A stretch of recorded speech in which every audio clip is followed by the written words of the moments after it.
Hi everybody, welcome to my channel. Today, double the fun. We have not one, but two art journaling tutorials, perfect for the beginner. And for both of them, I am going to use this Kisses napkin from Ninny's Napkin. So on the one, on the 7x10 art journal page, I am covering the entire background. I am using the napkin to make an instant background. Quick, easy, and I'm just measuring it. And I'm going to use this rotary color cutter to cut it, and it works like a charm. You can use scissors, but this gives you that nice straight edge. So there, we're done. That is pretty much the background. We are going to add some things to it to make it a little bit more interesting. With napkins, you need to pull off the two excess plies. So make sure you get both excess plies. You only want to use the top one. Then I'm going to use another napkin, this frog from this napkin, Holiday Frogs, which is also from Ninny's Napkins. There is a coupon code and a link in the description box to Ninny's Napkins where you can get the stencils and most of the products that I'm using in this video. Just kind of playing a little bit, thinking about composition, and then I'm going to glue the background down. I'm using fluid matte medium from Liquitex, and that's my preferred decoupage glue, but you can use decoupage by Deco Art or Mod Podge. I like this one because it doesn't smell, and it's just fail safe for me. And it goes, even with the matte finish, it goes super matte as opposed to Mod Podge. I find gets a little bit shiny. So I'm flipping it over and getting both sides, and then putting a layer of the fluid matte medium on top as well. This is just going to seal the napkin and help it really adhere. I'm just giving it a little bit more.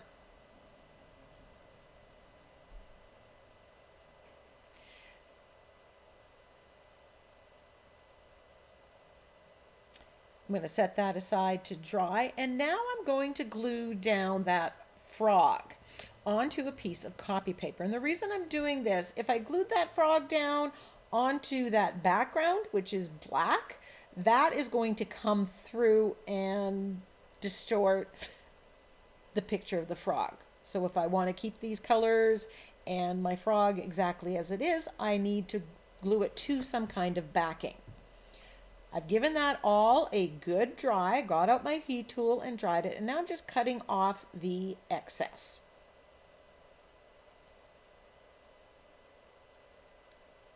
And there's pieces there that I can use on yet another project. I'm flipping over all the edges and making sure that everything is glued down. It doesn't seem to matter how careful I am. I always seem to have a few edges that need to be re-glued down. So now I'm going to fussy cut my frog out. At this point, I wasn't sure if I wanted that fly that he was eating. I wasn't sure it was going to fit my composition, but I cut around it just to keep those options opened. I'm not going to make you watch me cut all of it, so I cut that out. Then I decided I wanted my Julie Nutting doll. I have several. This is just one of them I picked. It's another product you can get at Ninny's Napkins. And I have those stamped out where I do a massive stamp and cut, and then they're in my stash ready to go. I printed out the saying, "Shut up and kiss me," in two different fonts, and I'm choosing which one I like best. Now I want to colorize my Julie Nutting doll, and I'm just mixing orange and yellow, a little bit of brown, and some white gesso to get a flesh tone that I like. If you don't feel comfortable blending colors to make the flesh tones, you can buy those. That's a perfect thing to buy with craft paint because one little bottle of it's going to go an awful long way. And you can always change the tone by adding brown or yellow or orange as well. So I'm just painting it. I decided that I'm going to paint her hair gold. And the reason for that is that frog's crown has gold in it and there's some yellow in that lily pad. When you're selecting colors and putting things together, you want all the components to work together. So using the same colors in more than one place is always a good plan. I want to add a little bit more interest to my napkin background. So I grabbed a Swiss dot stencil from the Crafter's Workshop and some gold paint because, well, you know, we want to add bling. And I'm just stenciling with a makeup sponge. I dip the sponge in the paint and then pat it off on my glass mat off to the side. Now remember, we had a good coat of matte medium, and if you make a mistake at this stage, if you can gently come in with a baby wipe and remove it, as you see me doing here.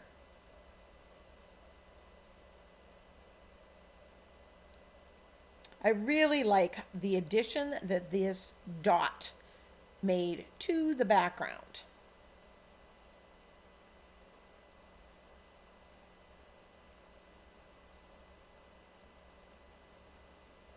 Now there's dots on the frog's toes.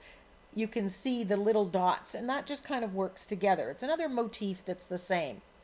Now I'm ready to glue everything down. And I'm gluing the Julie Nutting doll first because she is behind the frog.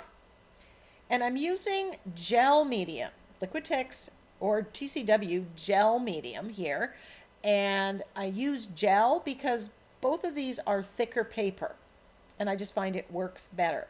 You'll notice that the gel medium, when it goes down, it's cloudy. It will dry clear.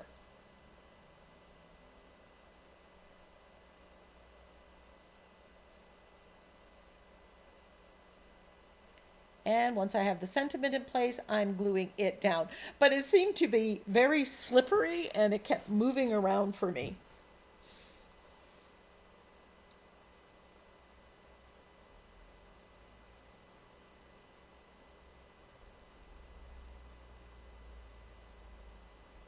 So I give that a good dry, and then I finally decided what color dress I wanted. And I decided to use green because there's green in the frog. I didn't want to introduce another color to this mix. So I used this bright green. Most of my paints are Liquitex Basics, although some of them are Artist Loft. And then I'm adding a hooker's green on top of the bright green, just to make it a little bit more interesting. And again, we've got that two-tone green on the frog.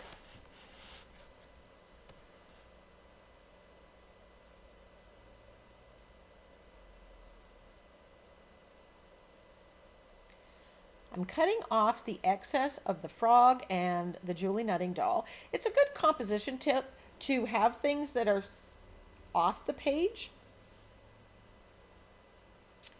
Now there's a little bits here and there of gold paint where it's smeared, or those lips that I don't want where they are. Here's some lips hanging out outside his head, it's kind of distorting the picture. So I'm just taking some black acrylic paint and painting that out.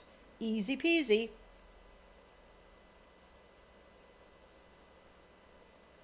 No matter what's on the napkin, you can adjust. And then there's this one that's coming out of her head. This looked a little bit odd. So again, I'm just painting it out black. No one's the wiser.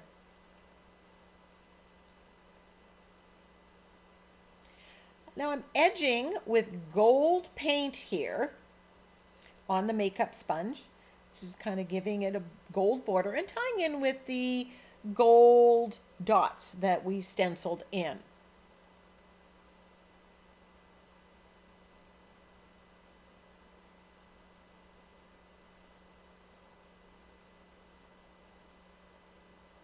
This page took less than half an hour, so it's a quick, easy page to do when you use a napkin as the Insta background. It jumpstarts your process. One less thing that you have to worry about. Here I'm using my angle brush and I am shading to bring out parts of the frog. I'll be doing that later with the girl as well.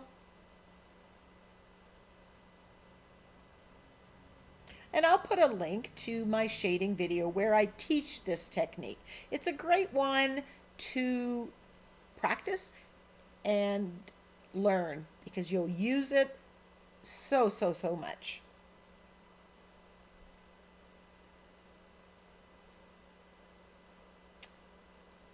I decide at this point that I want to add a little bit of color, just boost up the color on the frog and the lily pad. So I'm taking a wash of the two greens that I had out and the yellow and just brushing it in and rubbing it in just to make it a little bit brighter color. Remember, this is the focal image. I want it to stand out.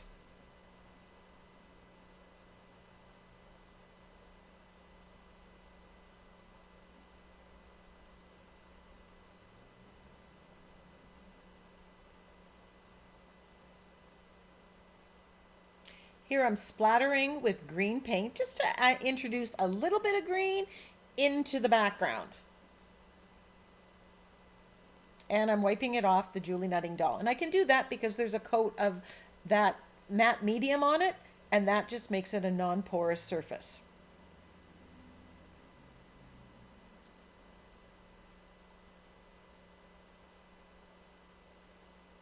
So here's where I'm shading on the girl, and I shade with her skin. The black was a little bit too dark.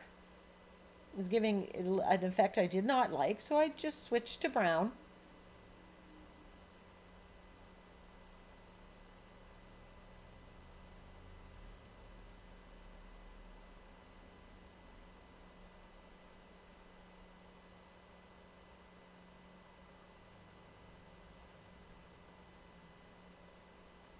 And there we have it, one finished art journal page. I love it. Stay tuned because we are going to number 2.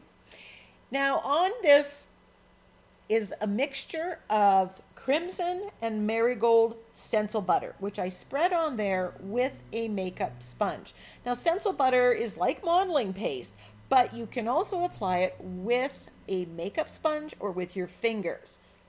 And you don't have to use it as a textural item. I'm using it because I love the colors and it has this pearlescent shimmer. And I mixed them because I wanted to match it to the color of the lips, which is kind of a red-orange. There's the 2 little tubs of the stencil butters at the top of the screen. And I'm just dipping the sponge in the butters and mixing those 2 colors on the page. Now I grabbed this X Trail stencil, X for marks and X for kisses, which goes with the napkin that we're going to use. We are pretty much using all of that one napkin between the 2 projects. I tried stenciling with the crimson in the stencil butter, but there wasn't enough contrast. So here I've just grabbed my cadmium red Liquitex paint and I'm stenciling these red X's.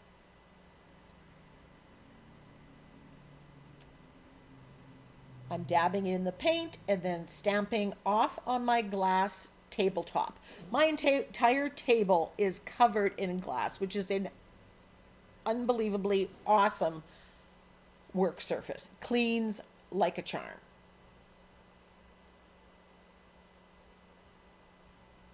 I figured out here that if I start in the middle, I get the middle part, which is where your eye goes first, get that stenciling perfect, and then I work out from there. So that's a little bit of a tip.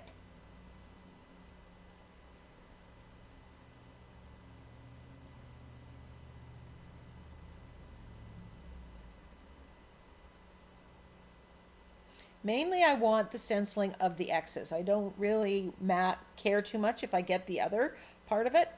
And there I put that piece of napkin that we cut off from the other one across the middle of this, and you can see the contrast. Now I want to add some black to the top and the bottom part here, and I grabbed that Swiss dot stencil that I used in the first page, but I chose the Tile Mania one. That one I put at an angle, so I go back and erase it, and I keep it straight because I realize that I want to keep it going the same direction. So here I'm using black acrylic paint, makeup sponge, same thing. I'm not worried about anything that goes over in that white area. That's where the napkin's going to be glued down. And I just want a smattering of this to tie in the black with the napkin. There's black and red in that napkin, the kisses. Now I'm edging with black. I have it on the makeup sponge, so usually go around and edge the page.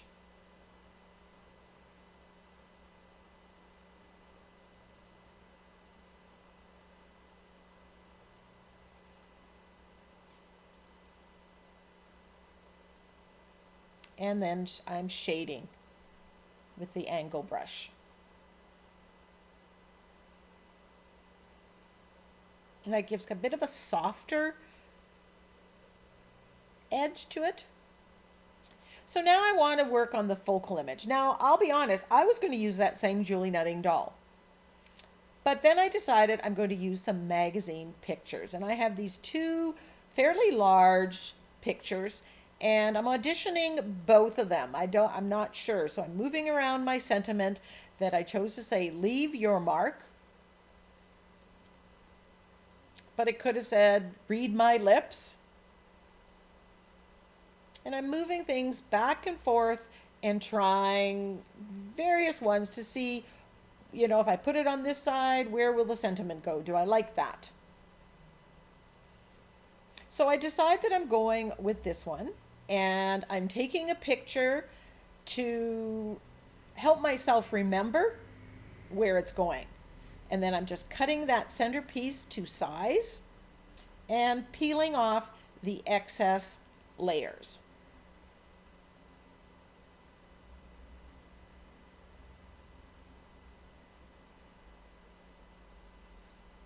So I'm putting that there. I don't need to put napkin behind her because it's all covered up.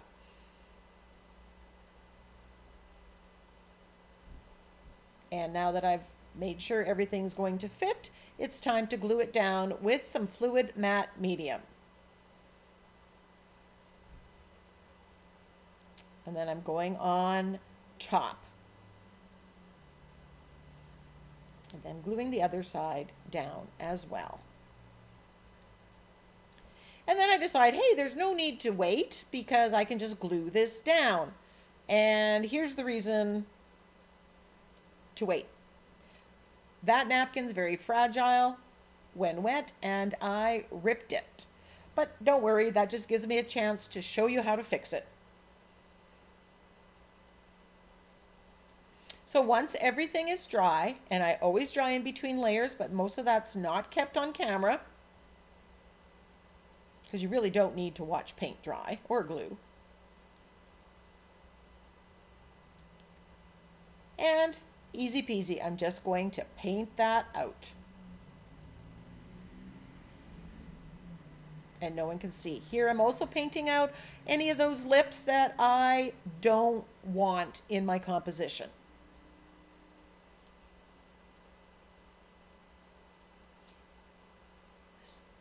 Speaking of things that you don't want, when you get magazine pictures, sometimes there are words, logos, other things that you don't want.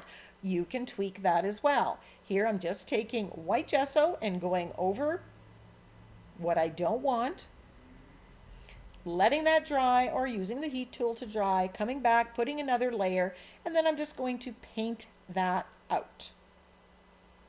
If I wanted that dress to be purple, I could paint it purple at this stage. But the reason I chose this girl, I like the contrast of the hair against the red background. I also like the white of her dress, and it ties in with the sentiment. the white of the sentiment. It just seemed to tie it all together.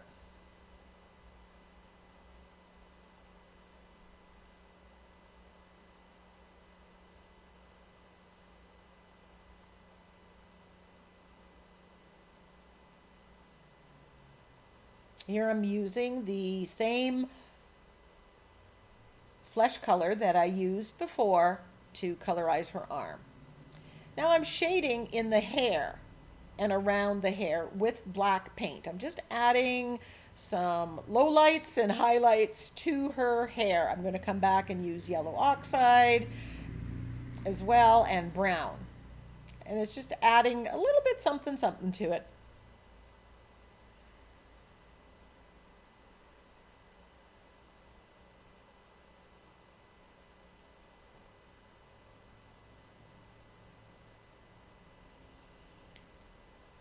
And remember, I put a coat of matte medium on there. That turned it into a non-porous surface. So the water is not going to soak through into the girl and distort the picture. So that's really important to do. So here I'm just adding highlights and lowlights. I try it with white gesso. That didn't work. It was a little too white. So using the yellow oxide worked the best.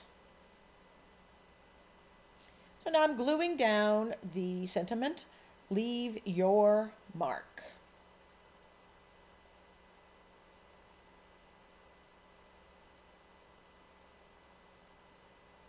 And then I decided I wanted to get rid of these lips. It was interfering with the placement of my sentiment. So I painted it out with black. Now here, this seems to make a lot of difference. Shading around that inserted napkin piece and the girl, make them stand out. It just finishes it. It makes it blend in and make everything look like it's one page. Whereas before, it was very obvious that I glued that one piece down in the middle. And I'm drawing, and if I decide I want a little bit darker. Now her lips just weren't red enough, so I thinned some of the red paint, and I'm using my liner brush and just giving her a coat of red lips. So it ties in more with my whole page.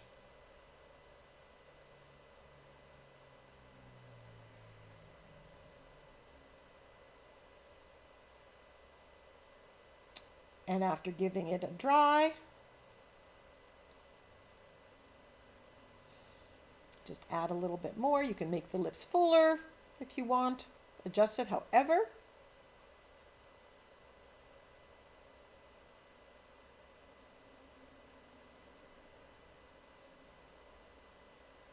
And there we have it, page 2 done. So now you have 2 options to doing the same napkin. I hope you found this helpful. Give me a comment. Would you like to see more 2 tutorials? Until next time, go get creative.